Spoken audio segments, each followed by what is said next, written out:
Apakah Roh Kudus masih menginspirasikan firman Tuhan kepada orang pilihannya untuk ditulis setelah kitab Wahyu dan menambah kitab yang baru? Mengapa demikian? Tentu saja pribadi Roh Kudus yang memberikan inspirasi dari tiap-tiap kitab, menafaskan, menyampaikan kebenaran firman kepada para penulis, kurang lebih 40 penulis, 66 kitab, 39 perjanjian lama, 27 perjanjian baru, dalam satu kesatuan yang utuh, yang tidak terpisahkan.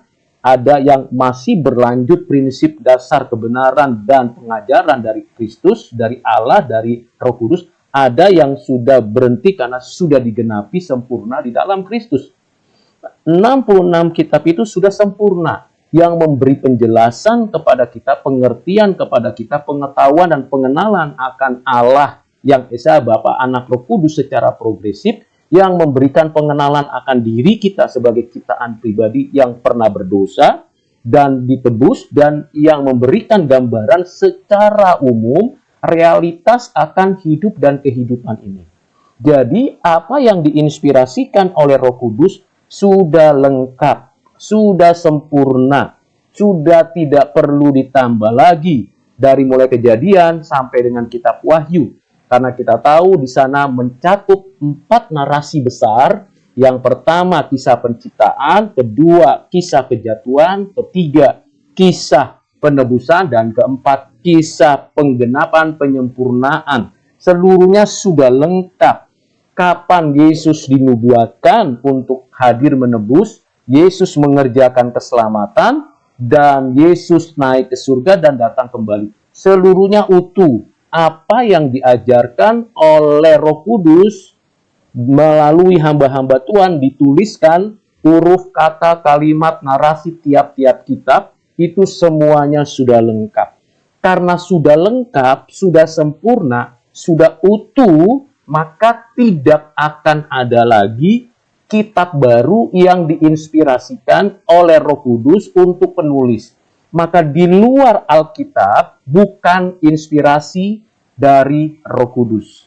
Itu mungkin respon manusia terhadap alam, terhadap hati nuraninya, terhadap ciptaan dan sejarah. Itu mungkin adalah kemampuan manusia menangkap momen-momen tertentu yang penting yang dituliskan menjadi sebuah panduan kepercayaan keagamaan tertentu.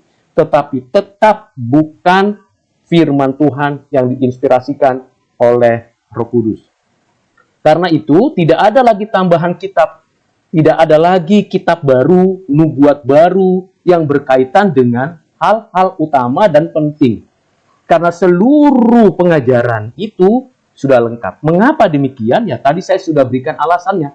Karena seluruh apa yang dinyatakan dikehendaki Tuhan untuk kita lakukan sudah dinyatakan dengan sempurna.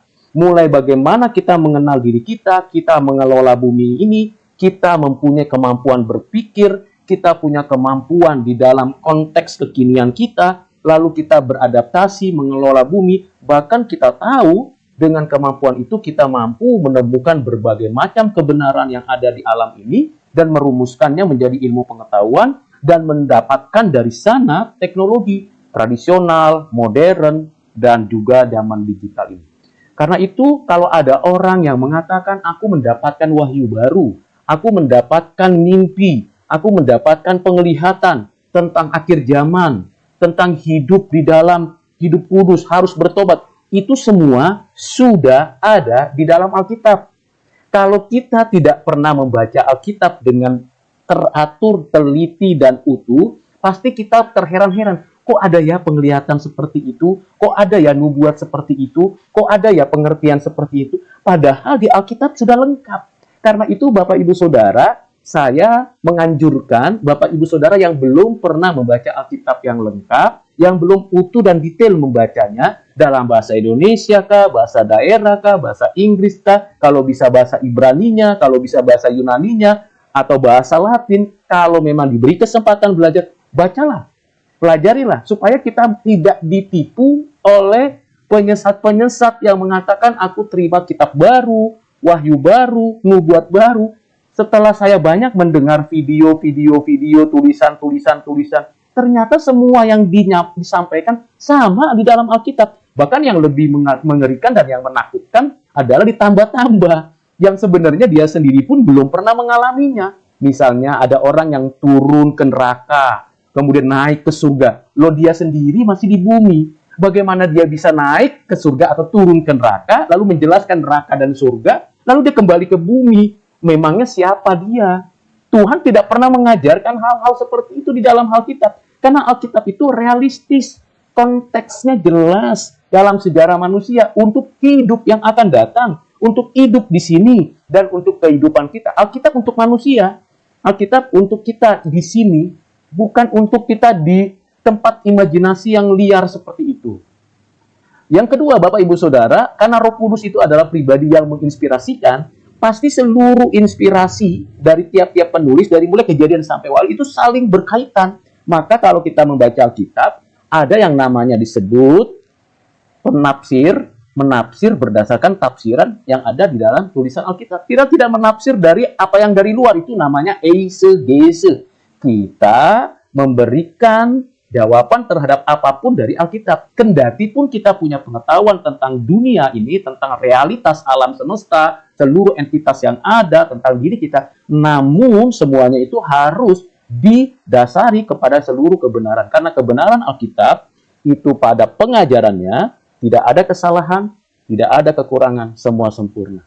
Dengan demikian, jangan cepat-cepat kita langsung terima. Kalau ada orang bernubuat, oh Tuhan Yesus akan segera datang. Dari zamannya perjanjian baru, dari kisah para rasul, bahkan kalau kita lihat di dalam Yohanes yang menulis kitab Wahyu, selalu punya satu konsep, Yesus Kristus segeralah datang. Berita tentang Yesus Kristus segeralah datang, itu sudah ada disampaikan di mulai abad pertama. Jadi itu bukan sesuatu yang baru, bukan sesuatu yang baru kemarin begitu. Tidak, ini sudah dinyatakan di dalam Alkitab. Bahkan bertobatlah sebab Yesus segera datang.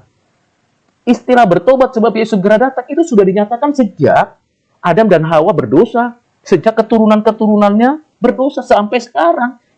Terminologi bertobat itu tidak pernah usang untuk kehidupan manusia. Terminologi bertobat itu tetap ada pada keberadaan hidup yang ada di dalam sejarah manusia. Karena itu Bapak Ibu Saudara, sekali lagi saya menganjurkan sebagai seorang Kristen, sebagai seorang hamba Tuhan, sebagai seorang yang mengajar teologi, agama Kristen, saya menganjurkan untuk kita, ayo Bapak Ibu Saudara, baca Alkitab, baca buku-buku rohani, baca berbagai macam pengetahuan yang baik, yang benar, yang bertanggung jawab. Yuk kita belajar bersama. Belajar itu penting. Seumur hidup, entah usia kita sudah berumur, entah kita masih muda, tetaplah belajar. Karena manusia adalah makhluk pembelajar.